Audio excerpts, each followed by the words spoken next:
What is up, you guys? Welcome back to Twink Revolution, episode 21. I am Sam. And I'm Gian. And we are joined today by a very special guest, Wendy Liu, the author of Abolish Silicon Valley. It's a book that's coming out in April. April, right?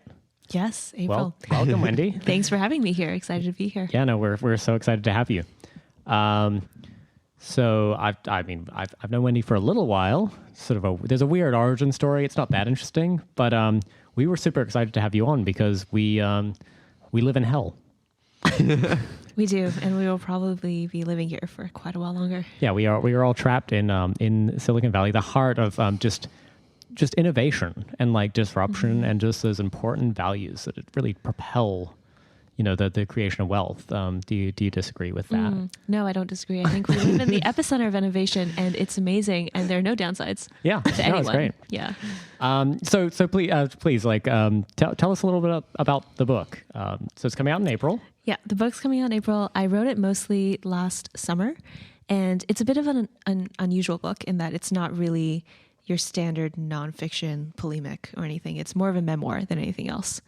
The book is the story of how I personally fell out of love with Silicon Valley, because there was a time when I really believed that concentrated innovation was just the most amazing thing and that there were no downsides to Silicon Valley. And then I guess I grew up and I learned a little bit about the world outside of my bubble and realized that, oh no, what is happening in Silicon Valley is a very particular form of, one could say innovation, but you could also just say, exploitation, domination, a way of organizing the world to the benefit of a very small number of people, to the detriment of everybody else. And, there's a time when I would have rejected any sort of criticism of Silicon Valley as being motivated by jealousy or something like that, right? Because, that's the narrative that we hear. Sure. That's what all the VCs are saying. The haters are just jealous because they're not doers. If the haters were better, then they would also be millionaires. And it's compelling, especially if you're like straight out of college and you don't really know anything about the world, but you think you're smart. So the book is, it traces my personal journey from being someone who really believed in the tech industry, who read all of the Paul Graham essays and really worshiped these people, who and then started a startup. And slowly over the course of the startup, just realized that this industry is actually it actually doesn't really care about the rest of the world. And no matter what its claims to making the world a better place, that's not really the goal, right? The goal is making the world a better place for the venture capitalists and founders in this industry. And then the book ends with a little bit of advice for what can be done to improve this. Nice. And it's the sort of thing that I think people in the industry who just completely believe in the myth of Silicon Valley, they will read these and they'll be like, that doesn't make any sense. This is just like, what about logic and reason? Like this is just like emotional stuff, talking about morals and whatever. It's like, what? Yeah, it's going to be a very controversial book. I'm a little worried about that, but also we can't wait. Yeah, it'll be fun to hear what people say about it. So you and I met. You were a software engineer by training, right? I mean, this is your world. You were not a hater in the sense of like looking in from the outside. You were deep in the belly of the beast. You had the skills. You were primed for success in the terms that have defined by Silicon Valley, right? You're like, young, ready to go. You got the talent. You pass all the coding interviews. You get these amazing jobs, land these startup roles. And I don't want to spoil the book, but were there specific moments that kind of just made you feel like this wasn't good for you and for humanity, or was it a series of things? Definitely a series of things. So when you and I met, I was an intern at Google. And at the time, I was still kind of dazzled by all of it. Fair, so was I. I mean, I was in a different company, and which I'm not going to say. But a similarly high-profile tech company. Yeah. Similarly, a true believer, despite left-wing credentials I might have had or sympathies I might have had. But this shit is dazzling. It's Yeah, I mean, I didn't have any left-wing sympathies or credentials at all. And at the time, I was basically apolitical. All I really cared about was my personal individual success. So I was like, I'm just going to keep climbing this career hierarchy. I was so dazzled by what I saw in San Francisco that summer. And I was just so excited to come back. And I was like, I can't wait till I get my full-time offer and then I can come back and work here full-time and then just keep climbing that career ladder. And then somehow things will be fine. And I didn't really think too much about that. Right? Yeah, that's true happiness is waiting at the end of this ladder. Yeah, happiness. And I guess when I thought about my own personal happiness, I never really thought of happiness as the goal. I guess what I wanted to do is I wanted to be great. And I had it instilled in me from a very early age that I just had to work hard and then eventually greatness would follow. We think you're great, Wendy. Yeah, thank you. It's a different kind of greatness, hopefully. But yeah, I was very convinced that I just had to work really hard and be really good at everything. And so I spent a lot of my college years just working hard, taking on multiple jobs and working on all these side projects and just like trying to convince myself that I was better than everybody else. Yeah, I think that's what motivated me. I read a lot of. I read The Fountainhead multiple times. Oh, and I was, hell yeah! But wait, sorry, we were talking before the show. You haven't read Atlas Shrugged, but you read. I haven't. No. Wow, you've been missing out. Oh, I'm excited to read Atlas Shrugged. Yeah. We're going to do a Twink Revolution Atlas Shrugged dramatic reading. I love how I'm the person who was in the libertarian movement for like 4 years, and it's like the worst libertarian. Have never read any Ayn Rand at all. So I've read Atlas Shrugged twice. So I am greater in the terms of which we, So you're truly a sadomasochist at this point. Clearly. So you mentioned you weren't initially into like the left at all. Like, what was your point of like your career? Like, kind of like was the changing like direction towards like a more leftist viewpoint of like political economy? Yeah. So when I was in college, there was this Red Squares movement happening in Quebec when like in my school, and it was protesting tuition fee rises. And at the time I was just like, oh, that's stupid. Like all these people who are protesting, they should just chill and like study better and study harder and get jobs so they don't have to worry about student debt. And it never really occurred to me to think about this sort of political matter in terms of collective struggle as opposed to individuals. I was like, if I thought that if I was worried about tuition rising, I would just I would personally save up, just do better, right? I would Work just harder. Be better. Yeah, I would be better.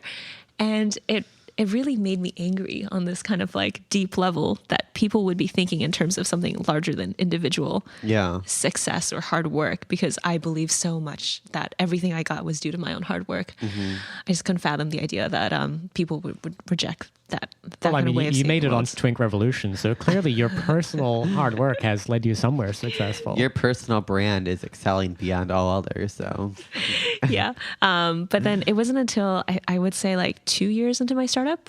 So I started the startup right after graduating from college, and maybe around 2016 was the turning point when I started to think, oh, like everything I'm doing for the startup is just kind of pointless. Like I'm devoting my entire life to the startup. I've decided to pour all of my energy, I don't know, at one point we were doing like 80 something hours a week, and that just seemed normal. That seemed like what everybody should do. And I thought that I have to make the startup succeed, but also I don't really believe in it. I don't think that what we're doing is useful to the world in any way. I knew that it was just this very like egotistical thing where I wanted to prove that my code was better than all these other companies' code. But there was no ulterior purpose. There was definitely nothing in it that was about serving other people. It was just like, I want to be really good at this. And then I started paying attention to the world around me. I started reading headlines about, the Greek debt crisis, which I was like, I don't understand why Greece is in debt. Like, surely they should have just paid their debts on time. I was like, do better. Yeah, exactly. It's like, all these old people aren't getting their pensions. Oh, maybe they should have just thought about that before they got old. Yeah. It was like just a really, immature way of seeing the world. And then, Trump got elected, and I realized that the political landscape that we're in now is one where it doesn't make sense to just focus on individual self-achievement, right? So I was like, I really wanted to just ignore the rest of the world and think, how do I personally become the best? How do I make the most money, I don't know, go to all these conferences and whatever, and just like have everybody realize that I'm amazing. I'm like, what? Why do I want that? That's stupid, and it's just like unsustainable. We live in this world that is rapidly collapsing, and it's just so dumb to try to optimize for like your own personal glory. In this situation. So that's it was definitely a series of events, like just I don't know, watching the world around me, reading about all these things in the tech industry and how like all these companies and founders that I previously revered were actually just like idiots, and they were assholes too. Right? You never meet your heroes, right? Oh God. Yeah. It's like, all these VCs especially who are just getting, basically getting Me Too'd. Right. And it's like these women were saying like, oh, these guys who you think are these geniuses, they're actually just creepers. And like, they haven't figured it out. Like, they project this image of themselves as being geniuses who've figured everything out, but really they're desperate. And they don't know what they're doing. Sad human beings. And we will definitely get into the venture capitalists themselves. I guess as the last piece of your biography is not to say you are not naive to kind of what the dominant economic order is. You went and did something pretty unusual for somebody who already has a kind of lucrative career in technology, right? You went and did more educating. I did, yeah. So when my startup was in its final throes, I decided I should learn something about the world. So I did a master's degree at the London School of Economics. The focus was Never heard of it. And it's amazing that a place called the London School of Economics would have a degree that is actually quite like radical. But the degree was called Inequalities in Social Science.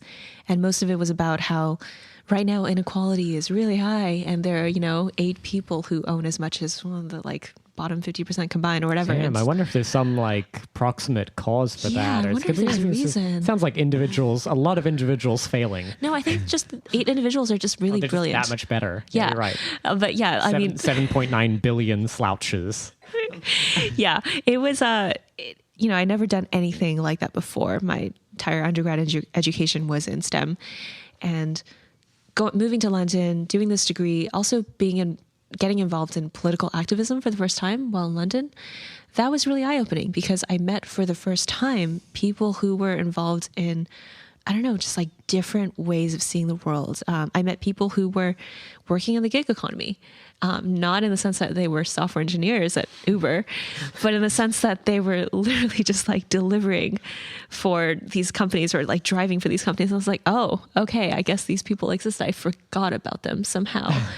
Because it's so easy when you're in the Silicon Valley bubble to think that the products that we're working on are just so great and they're improving everybody's lives, and that there are no humans on the other side of that, right? And that it's just like you make an app that automatically makes food arrive at someone's door. It's like, no, there are people working on the other side of that, and they don't get a say in how this shit works. Mm-hmm. So, well, yeah, I definitely hearing your viewpoint of like your kind of journey is very relatable to like mine as well. Like being in the libertarian world, it seems it's very tech and libertarianism is a very big crossover of like, oh, I'm personally succeeding. It's no one else doing it. It's me, myself. Like everyone else just like suffering because of their own accord, or like our policies or ideas or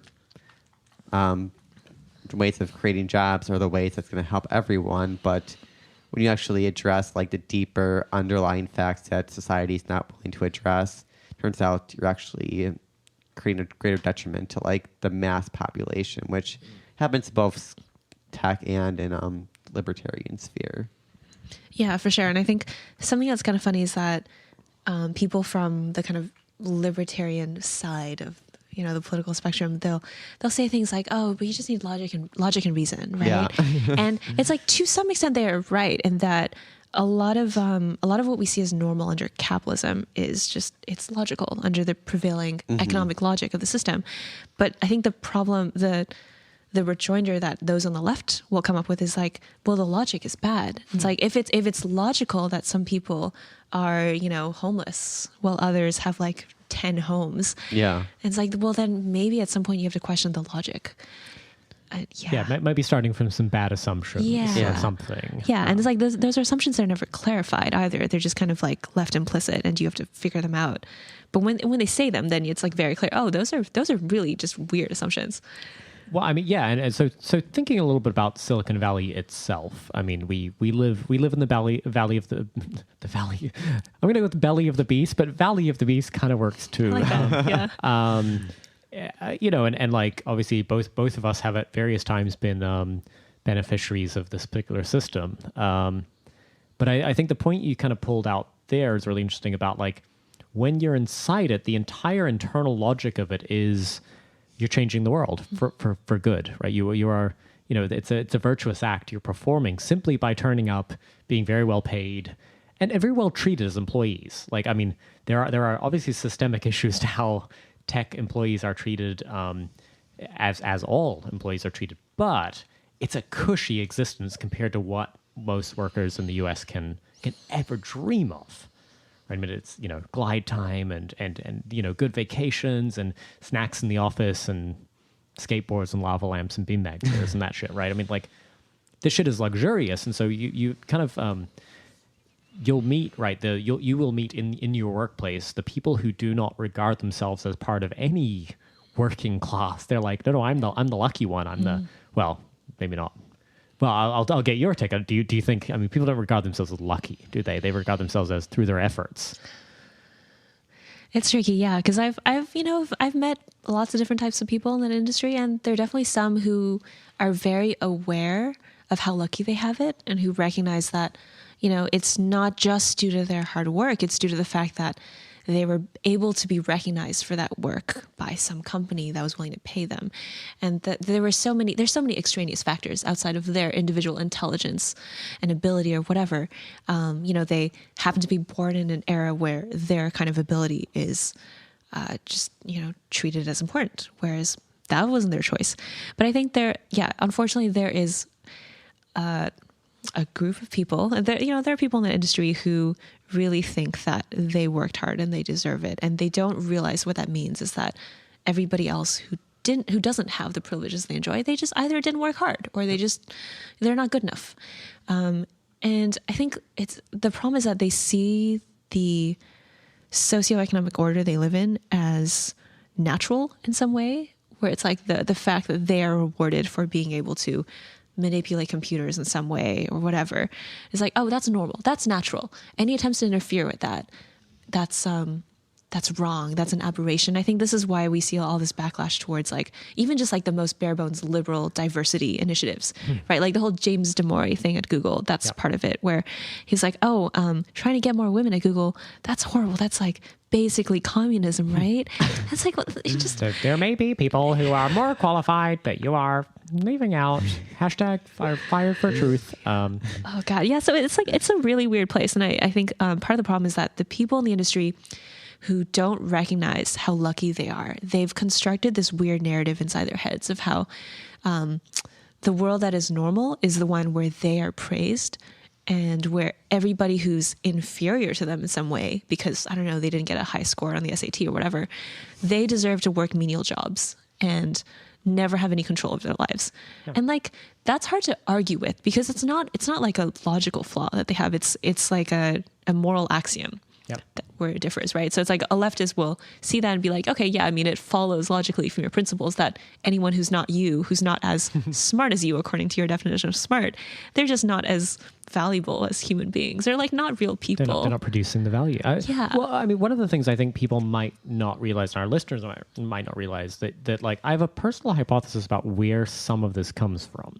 And look, obviously it starts early, but do you remember what some of the interview processes you went through to get tech jobs were? Yeah. Do you think you could give a brief summary of like for somebody who's not familiar with how tech interviewing works? Like you're like, oh, like Google, that's a company I've heard of. I might want to work there, like as a software engineer. Right. It's buck wild. Yeah, I guess I'm not entirely sure where you're going with this, but I think the way I've gone all my interviews, none of them have been through applying cold. Yeah. It's always been through referrals. Yep. So it's like with Google, you're already in the club. Yeah. Yeah. So it's like knowing someone who maybe even just knows someone who works at Google. That's the only way you really get your resume looked at. Yes. Sorry, I'll accelerate the point and only to say there's a false precision in tech interviewing where, if you apply for a job as like, I don't know, a barista at Starbucks or something, right? Like they kind of ask you some questions and they sort of don't pretend they're doing science. They're like, do you turn up to work on time? Do you know how to handle cash in the cash drawer? Are you an honest person? Whatever. They're sort of asking you some basic sort of behavioral questions. Tech has a weird false precision to its interviewing process if you're particularly in software and peripheral positions often, but it's like, no, we have a science of telling if you are worthy of this job. And if you pass that interview process and science has said, Wendy, you are a valuable contributor to the economy.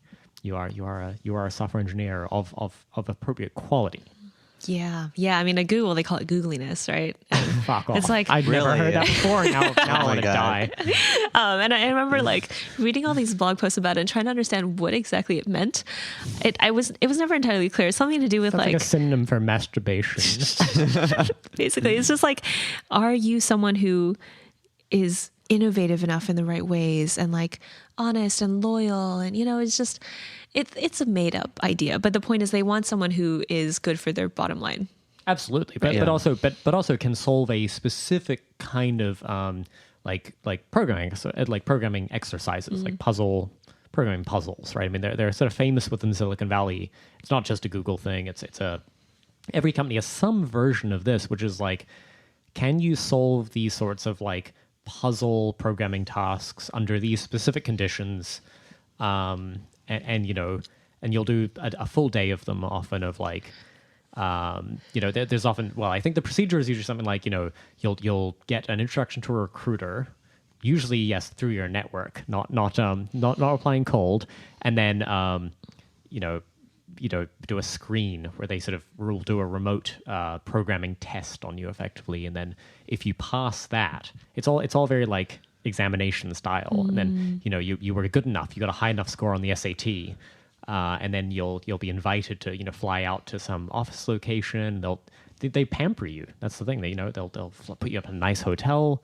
You're a college kid. You have no frame for any of this. And then you do a full day of programming exercises. You're either at a computer or a whiteboard, and it's all like how many ping pong balls fit into a jumbo jet and shit like that, and like just insane shit. But like whatever. It's a proxy for a certain set of skills that are genuinely valuable in this job. Like it's not bullshit in that regard. It's more like it can certainly lead you to believe if you pass this gauntlet that you deserve it, and you've been judged worthy by the corporate apparatus, right? Yeah, I mean they're really good at that, right? They have this whole system that is geared at making college students feel like they've been selected, that they're lucky to be part of this corporation.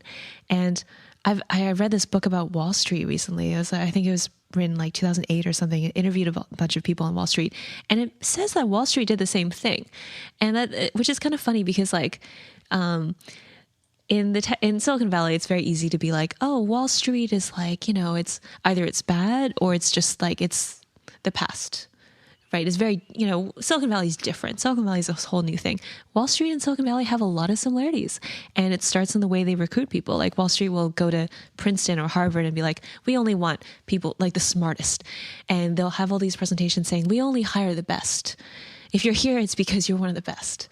And, because you're one of the best, we're going to give you all these things that, all of your peers at like terrible, like schools that aren't as good, they're not going to get them. They're not going to get good health insurance. They're not going to get 6-figure salaries. You though, you're different. You're better. And what that means is that the students never really have time to think about what they're trading. Like, what are they giving up in exchange for these 6-figure salaries and good benefits? That's not a question. It's not a question anyone is supposed to ask, because then if they were to ask, they would think, oh, maybe selling, 40, 50, 60 hours of my week, like every week for the rest of my life, maybe, is not actually a good trade, because like, what are these companies doing? And the companies do a good job of trying to put up all this propaganda about how they're doing a great thing for the world. They're all making the world a better place. Wall Street companies, they all say they're making the world a better place.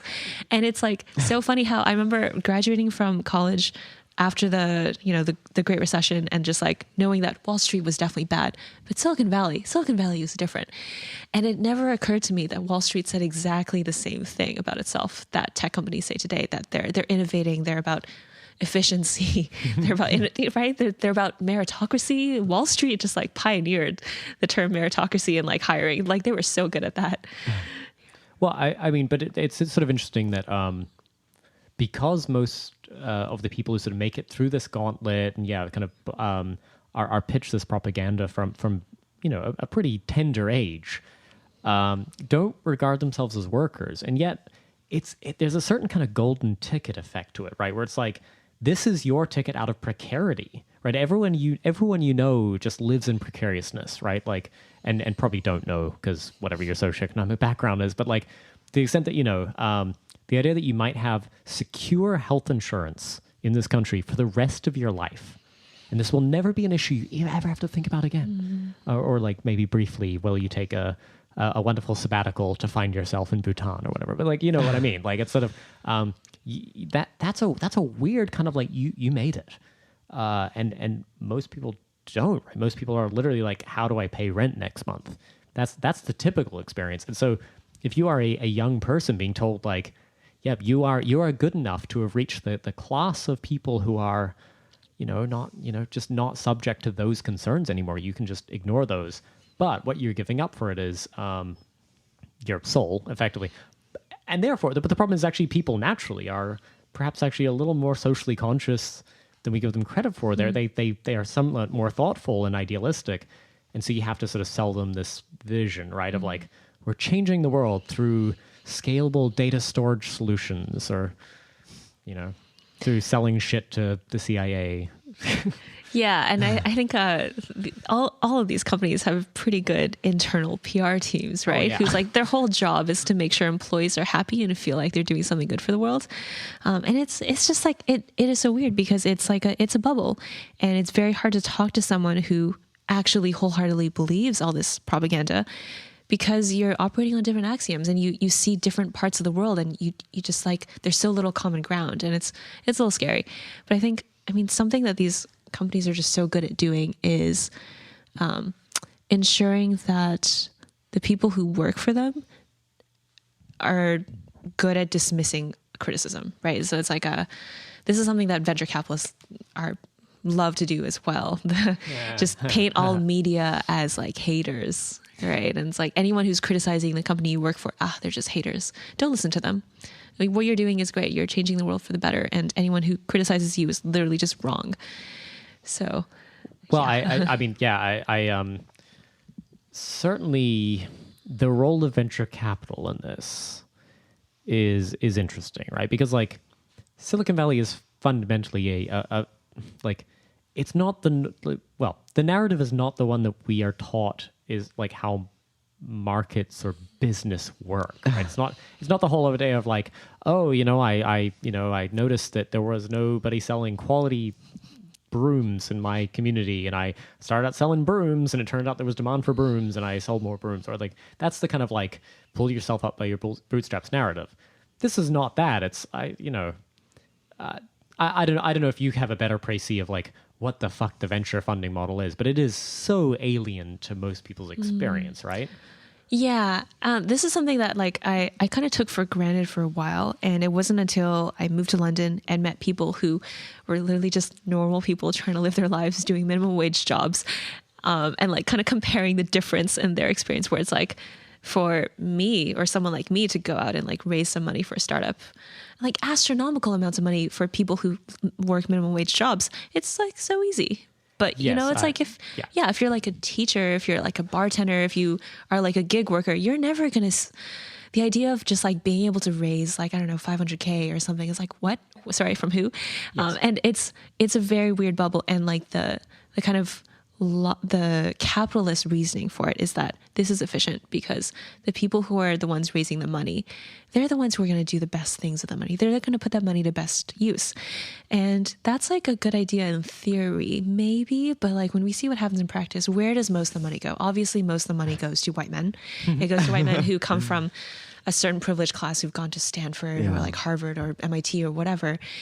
And it's like, what are they going to do with that money? For the most part, they solve problems that they're familiar with. That means they're going to do a laundry startup, food delivery startup. The juice machine. What was it called? Juicero. Yeah. Juicero. Or it's like they're going to solve problems that venture capitalists have. So they're going to do like an app for managing your email, or a little league baseball coaching app. Like that's like a thing that actually happens. Because they don't actually care about the problems that most people in the world are facing, right? I mean, you kind of can't blame them. How would you expect them to? How would like a recent grad from Stanford be expected to understand what are the big problems in the world? But there's this weird conceit that if you just put money in the hands of the theoretically smartest people on the planet, they will fix the world. They will solve all the world's problems. Right. I don't know what evidence there is behind this idea. Well, the evidence is a market-driven one.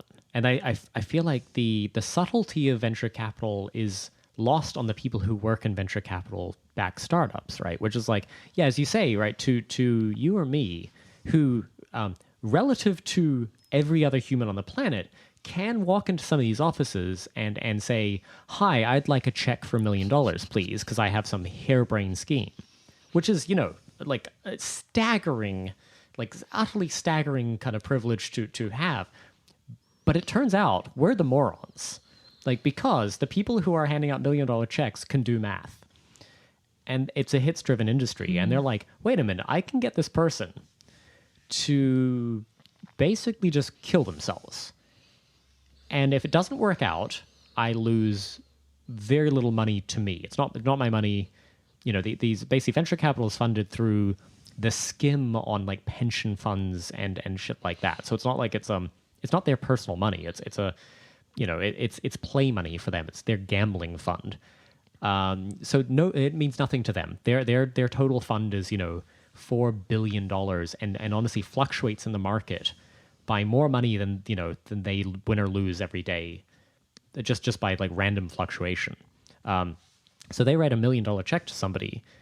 That person, they've never seen this much money before in their lives. They're a new college grad. They are willing to do anything to make this a success, and they will hurt their health. They will burn every friendship they've had, sacrifice everything. If it works out, the venture capitalists, these deals are structured such that they make an outsized return. If they're the 1 in 100 that goes and turns into a company you've heard of, Facebook, Uber, Google, Twitter, whatever, then these venture capitalists make like insane amounts of money. And they only need 1 out of every 100 they invest in to make money. The other 99, they don't give a fuck about. They're like, cool, you didn't make me money. I don't care. Like, whatever, go away. Like, go die in a ditch for all I care. I don't give a shit. I made my return. I got paid. The venture capitalists get paid no matter what happens here. And surely that incentive structure informs something about like the information asymmetry there of like these people are like, $1 million is an unimaginable amount of money to me. But to them, they're like, I don't care. I wrote 10 of these checks this week and it just doesn't matter. Yeah, for sure. This is something I go into a bit in the book where, at a certain point, I kind of realized that myself and my co-founders, we've been working ourselves just this like ridiculous amount. And we've been forcing ourselves to, just even like pull all-nighters or whatever, just spend our entire lives just devoted to the startup. And we're thinking like, why? And who really benefits from this? It's, it's our investors, but also it's like the companies we're trying to sell to, because we were a B2B startup. And on some level, it really feels like we're not doing this for ourselves. We don't have control over our lives, even though we think we do. We went into this because we thought we were going to be our own boss. That was kind of the promise that's sold to anyone who wants to do a startup. You do a startup because you want control over your own life. You don't really have control over your own life. The people who own the capital, those are the people who have control. And just, in general about venture capital, there's a statistic which is like not entirely true, but there's this idea that 90% of startups will fail. And, that's like, it's a little bit broad, but still, I think it's like vaguely true. You can say like 90% of startups are not going to make more than what they're supposedly worth. What that means is that, VCs will just write off most of their startups as like, no, they're probably not going to work, and that's fine. But then, you know, like on a kind of more human level, that means that most of the founders are basically disposable. Maybe you'll invest in them again for their next startup, but only after you've like just put them through the ringer and proven that they're willing to just work their ass off for you. And yeah, and it's this like really weird mercenary relationship, and it's really only one that benefits the VCs and maybe a few lucky founders. But yeah, it's like at the end of the day, I think people go into startups thinking that it's this escape from the rest of the world, an escape from corporate America, where you have a boss and you have structures and it's like stifling. It's like, it's maybe if you're really lucky, but it's not supposed to be. Like, that's not how it works. You're still subject to capitalism. And well, those are the ones that get held up, right? The success stories that we know about, you know, Elon Musk and I know who else. Bill Gates, Jack Dorsey, you know, all these famous founders. Elon Musk. Yeah, they're the ones who are held up as examples. For every one of those, there's, you know, 1,000 others who never made it, right? Yeah, exactly. And I would say that the industry requires there to be thousands of others. It's it's not a thing where like everybody can theoretically be very successful, because that's just not how the economics work. And then it's just like a very, I don't know, like a very cutthroat sort of world, one that is dependent, where for you personally to feel like you're successful, you require just the utter failure of others. You have to feel superior to others. And I'm sure that appeals to certain kinds of people, but it's also just like, it's a little bit sad. It's like, you know, for you to feel good about yourself, you needed other people to feel bad about themselves. Yeah, I feel like for like a lot of people outside of like the tech world, there's this kind of like fantasy vision of like, oh, they're creating so much innovation, but like, is that true? Is like tech actually generating actual innovation for the betterment of humanity, or is that all a lie? Like, what is your thoughts on that? I think, oh God, yeah, it's that's a pretty depressing question to think about. Just because, like, if you look at the startups that are getting a lot of the investment, that are getting a lot of the headlines, I can't really think of many, maybe even a single one, where I'm like, oh, I think this is a kind of technology that we need people to work on that is being done the right way. I think the vast majority of venture capital funding goes into companies that are not actually about making the world a better place in any way. You know, the point is just to get a return for the investors. And you can do that by privatizing something that should be a public good. You can do that by forcing people to work for below minimum wage to deliver something for other people.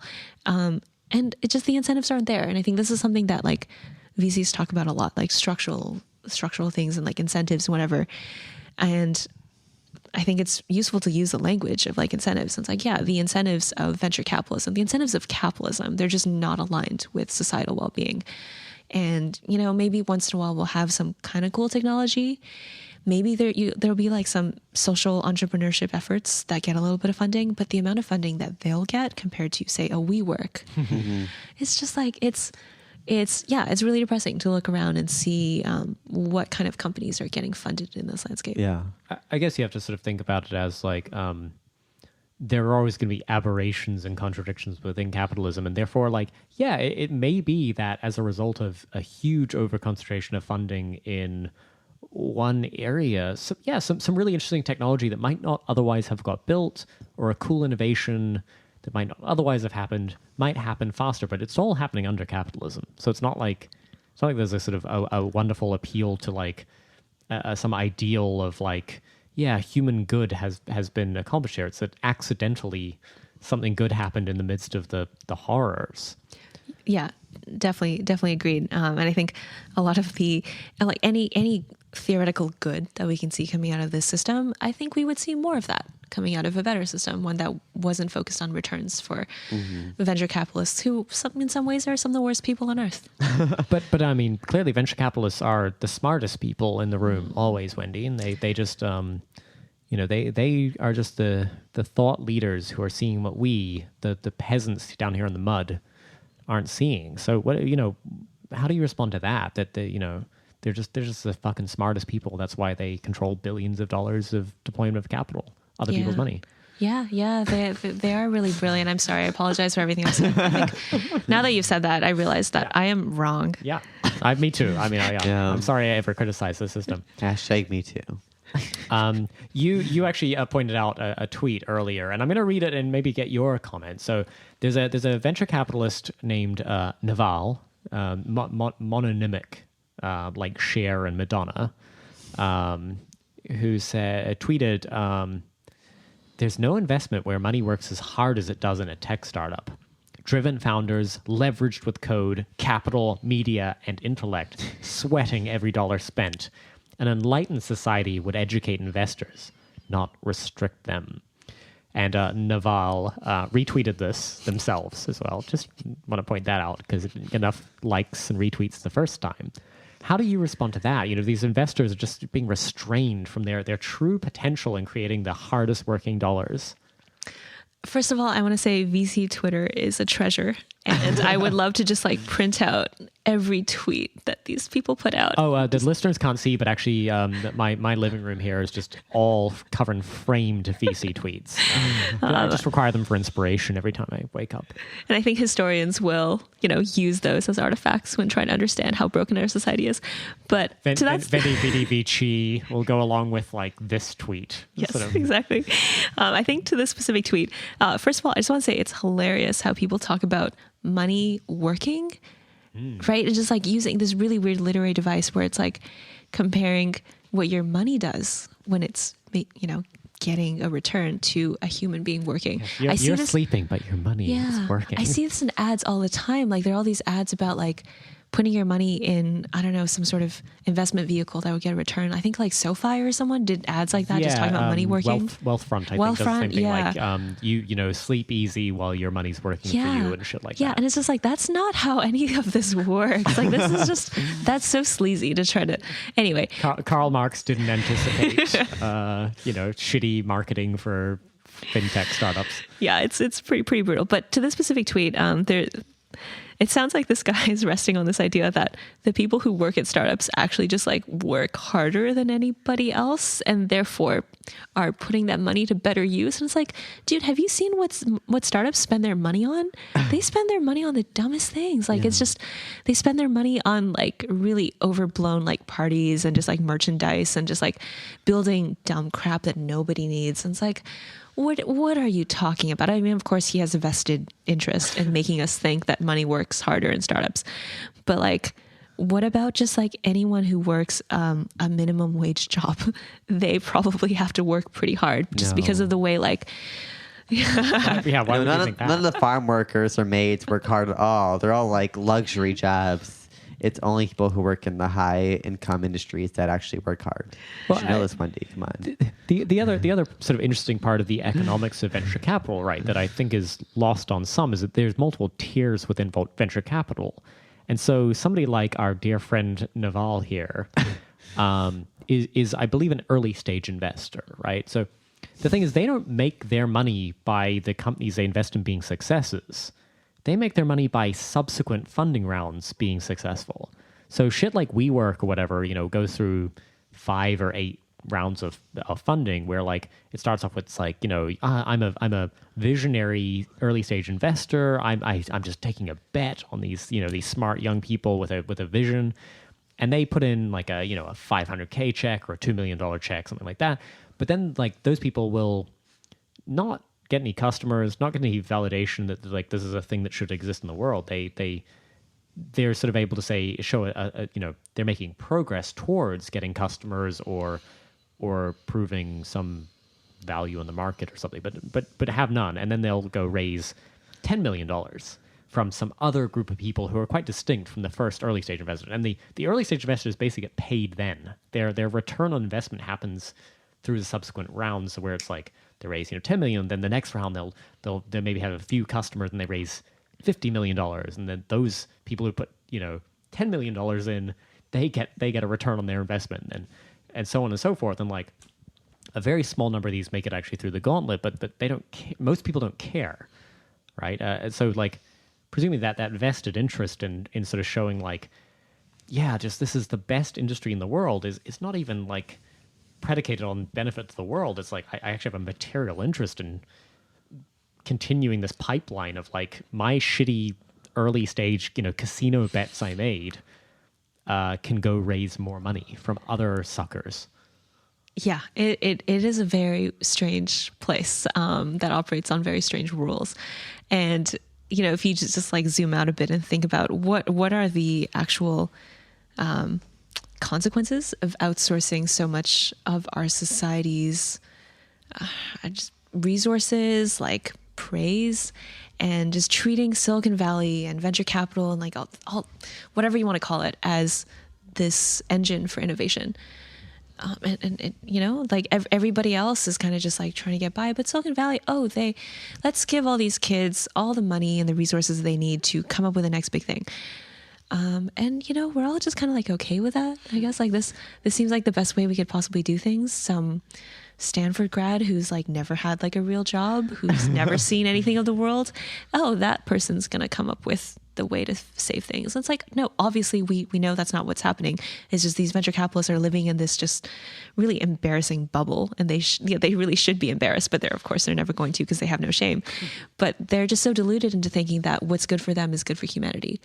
Right? Like what is going to make a return on their investment is good for everybody. And maybe this is me by being naive, but I really do think that they believe it. I don't think that someone like Naval is like saying shit just because it's good for him. I think he has convinced himself that what is good for him is almost by definition of good for everybody else. Yeah, they are dumbasses. Yeah. Like they're so dumb. Yeah. Just moving a little over topic. I mean, you've brought up the points of like parallels between like Wall Street and like the tech industry. And I think a lot of Americans are like, oh, why does this matter to me as an individual?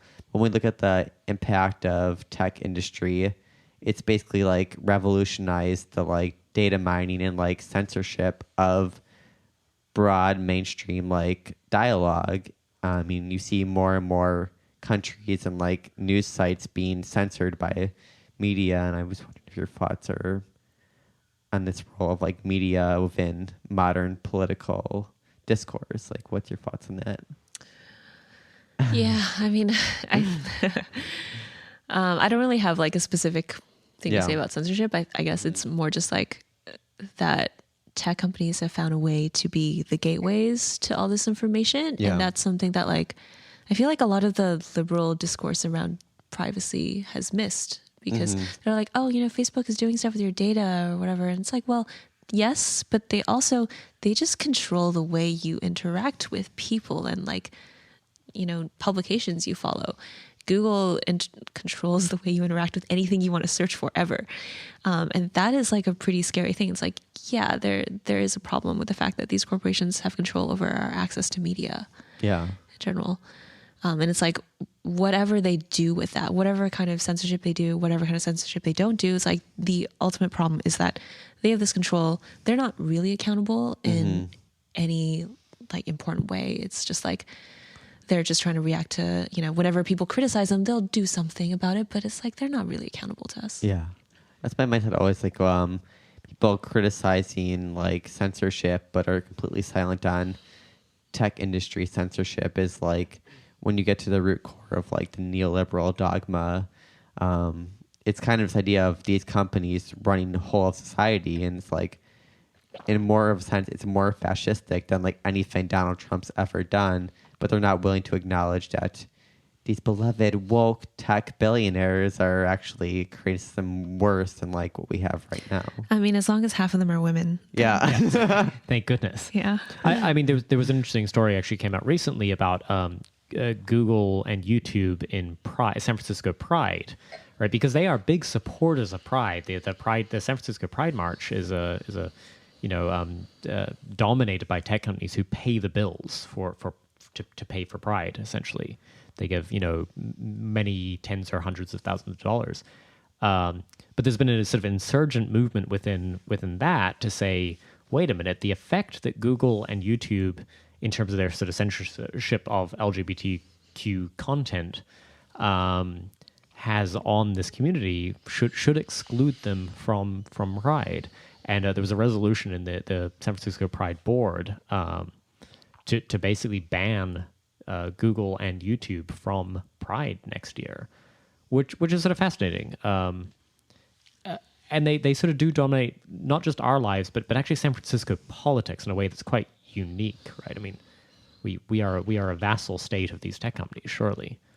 Yeah, and I mean, full disclosure, I went to Pride in 2013 with the Google float. Woo! And I remember, Haven't we all? I mean, it is a good party. Like, don't get me wrong. Like, yeah, it was a good time. But I think what's kind of funny is like thinking back on that. Like, why does Google put time and energy into appearing at these like progressive events? Why does it care so much about making itself seem progressive? I think on some level, Google really believes that you can just, I don't know, affect the trappings of progressiveness without putting in the effort to actually do anything about it. And that pretty much characterizes neoliberalism today, right? Because you have all these corporations that are claiming to be diverse or just like, I don't know, like they care. Yeah, they women care about drone pilots and lesbian prison guards or something. Yeah, and it's like done it. It's good. It's done. Exactly, and it's like this whole idea that you can be a trillion-dollar company, and that you can exist in a world where trillion-dollar companies are a thing, and that you can still have some sort of progressive commitment to human rights for which you should be applauded. It's like no, you can't. And I think. Yeah, one thing neoliberalism has been really good at, in a way that you could say almost like defines it, is just this separation of the like kind of identity side of politics with the rest of it. And it's like you can say that, oh, like we support women and still be a giant corporation that in some other way is like has negative effects on women. It's like, well, yeah, it's really frustrating. This is something that I've pretty much only learned in the last like couple of years, that just because a company says they care about something doesn't mean they actually do. But yeah, I think, we're living in this climate where what really matters is what a company says. And if they say that they have a commitment to human rights or to, if they have a commitment to like LGBTQ folks, and they show up at Pride, then yeah, they care about that sort of thing. It's like, well, no, you have to look at what this company's doing. Mm-hmm. Does this company's existence preclude the sort of progressive values that they're theoretically imparting on the world? Yeah, they care about it insofar as it doesn't have any effect on the bottom line, right? I mean, I would be interested in terms of you as a young woman in tech.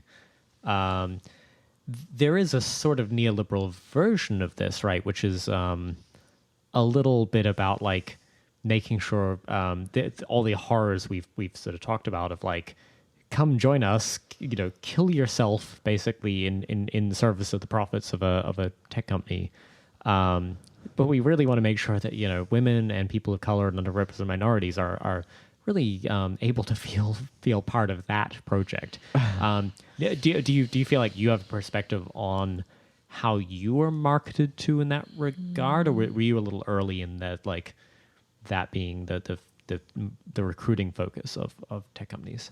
I think I was a little early, and that did help because it made me a little more cynical to that sort of thing. Nice. I mean, I think look, this is going to be a long project.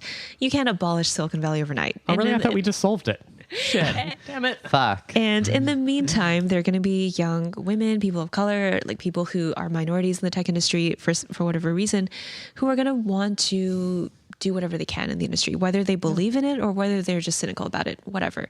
And, I would hope that they have a better time than like in the past. Like, I would like the industry to get better about that. At the same time, I think like the problem with the liberal perspective is that it sees representation as the horizon, where it's like, all that matters is we have equal representation. It's like, well, no, that's not what matters. Like representation is already conceding, right? Because like if you're fighting over representation, then the ruling class has already won, because they don't need representation, right? Like they're already winning.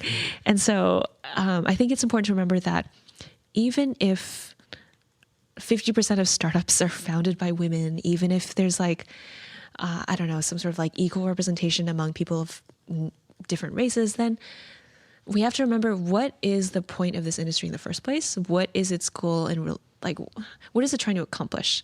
And I think a useful way of seeing this is just like, looking at capitalism. How does capitalism work? What is the purpose of venture capital? What is it trying to do?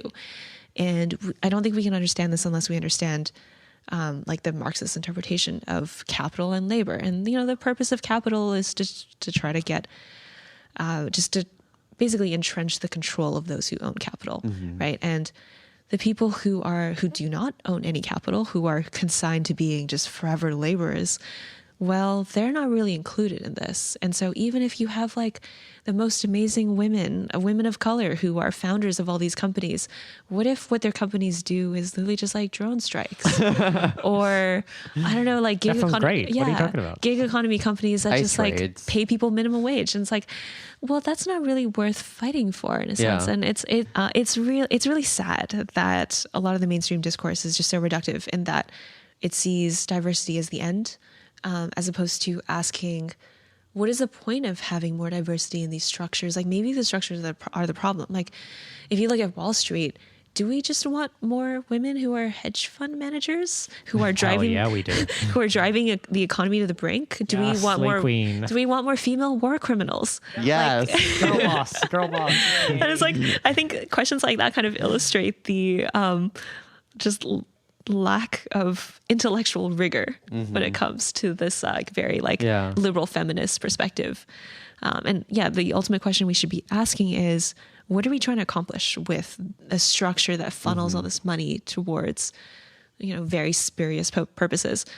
What do we want to accomplish instead? Like, what is the purpose of the economy? And it's a question that we just never ask, which is so sad because that should be the whole point. But when we talk about a $1 billion cryptocurrency startup, it's like, well, what is the purpose of $1 billion? Like, what should this money be funneled towards? Who should we be trying to support? It's our labor, right? I mean, it's our collective labor in there, and Yeah, your book is called Abolish Silicon Valley, but is there any saving? Is there any value in the system at all? Is there any way of pivoting it towards human or benefiting them versus just complete detriment of the broad society and the working class? Yeah, I mean, the title is a little bit intentionally provocative. And when I say Silicon Valley, I think, everyone has a different idea of what that means. I think what I mean about it specifically is just a very capitalist way of developing technology. And so abolishing Silicon Valley to me, it doesn't mean we don't have apps anymore. It doesn't mean there are no computers. I thought we were going to nuke this fucking place. Damn it. It might come down to that. I won't be taking any further questions on that at this time. Yeah. North Korea will save us all. But ultimately, the problem is not necessarily just the technology; it's the way it's being used. And you can imagine so many better uses for the apps that we have than the uses they're being put to right now. And I think in some ways, it's hard to imagine what a better Silicon Valley could look like, just because we're living in hell, essentially. Wow, you mean we're not just going to solve it right here on this sort of gay comedy politics podcast? Weird. Maybe if the right people listen, Yeah. But I think ultimately, there are all these big changes that I would love to see. I don't really know what they would look like or how feasible they are. But well, Yasha shouldn't spoil them because people should just buy your book. Buy Abolish Silicon Valley. It turns out, actually, in Wendy's book, she has solved these issues. Yeah. Do not contradict us here. She's definitely solved them all, but you have to go buy it. Yeah, in those 200 pages, I lay out exactly what Silicon Valley would look like and how we get there. Yeah, right. So, concrete steps you as an individual can take. Yes, and it's foolproof. Yeah, and if it doesn't work, you get your money back. Yeah, great. We are approaching the end of our show, but genuinely curious for those who are excited to read more, as Sam and I are. How do we access your book when it's out in April? Yes. So I think pre-orders are open right now. Oh, cool. Where do we pre-order it? I don't exactly. So there are a bunch of places. I mean, Amazon is. Should we go for Amazon? Dude, I don't know. A moral and ethical. No, sorry, but who's the publisher? So yes, Repeater Books is the publisher. Repeater Books. Okay, yes. Cool. So if we Google Repeater Books and Wendy Liu, Abolish Silicon Valley, we will find many venues in which to go buy this book, right? Yes, and abolishsiliconvalley.com does have links to some of the places. That's the place. Great. Fantastic. Yep. And then we like to be whimsical with our guests because we really appreciate your analysis and your thoughtfulness, but we also are just we're really just shit posters. Yeah, we're clout queens. So we do want to ask you a little bit of your quick fire opinions. Smash or Pass is this wonderful game that we ripped off wholesale from shitty gay YouTubers, and they're usually going for something a little more literal. We're going for something a little less literal this time. Yeah. So Wendy, are you ready for Smash or Pass? Oh, I'm ready. Twink Revolution edition. Oh yeah, go for it. All right. Number 1, smash or pass, gay erotica, literature. Pass. Pass. Good Sorry, answer. it's No, that's not us. for me. Me too. All right. Okay. Mao Zedong, but hot.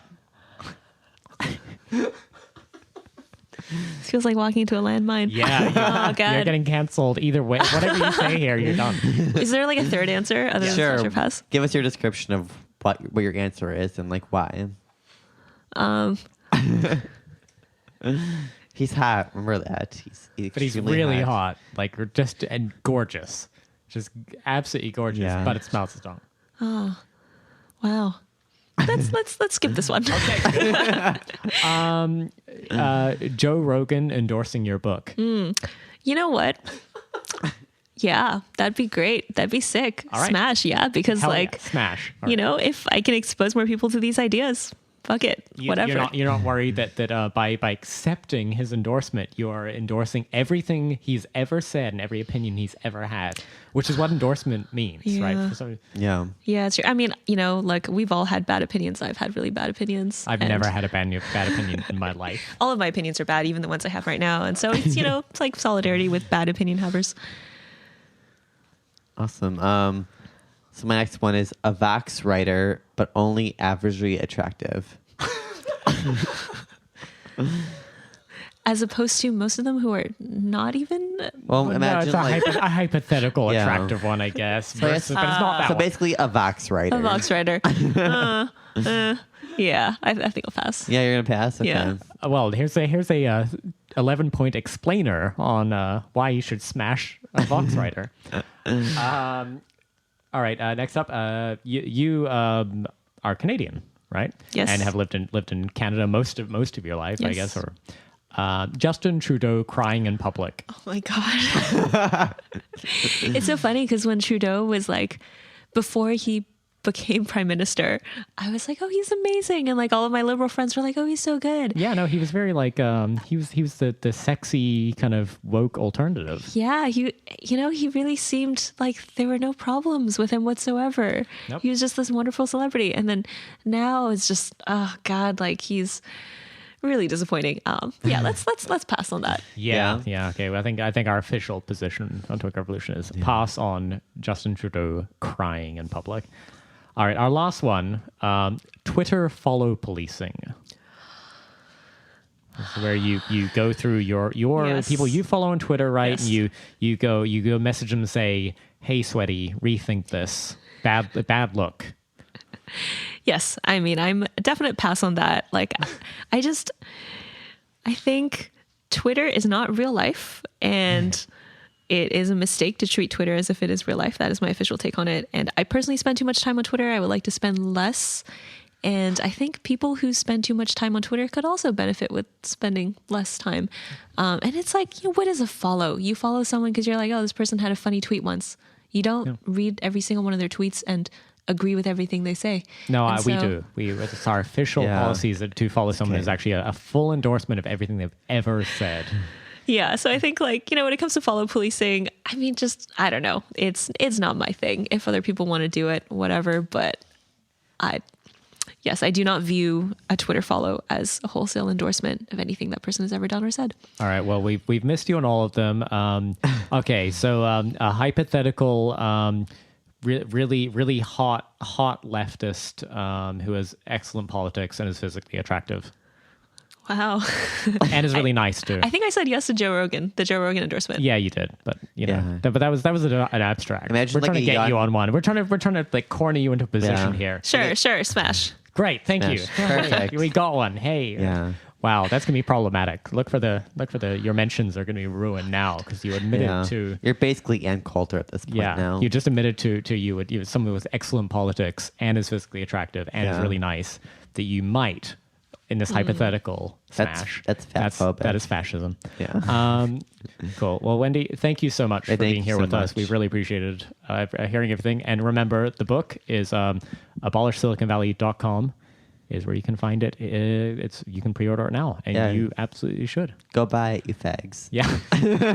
All right. Bye. Love you, bye.